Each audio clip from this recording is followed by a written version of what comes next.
मुलांना मोठं करणं कठीण असतं. पण त्याहूनही कठीण कधी-कधी त्यांना त्यांच्या वाटेनी जाऊ देणं असतं. तुमचं घर भरलेलं होतं. शाळेची पुस्तकं, बॅगांचा पसारा, "आई हे करून दे खायला, आई ते कर माझ्यासाठी" अशा सारख्या हाका. आणि आता सगळं शांत झालंय आणि तुम्हाला एकटेपणा आला आहे.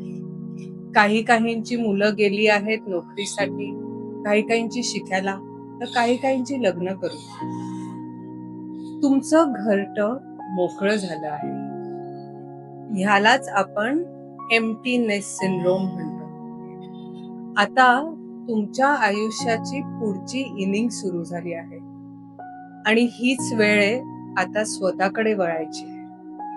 रेकीच्या माध्यमातून स्वतःला रोज फक्त 20 मिनिटं देऊन तुम्ही तुमच्या आयुष्याच्या पुढच्या या भागाचा एक सुंदर आरंभ करू शकता.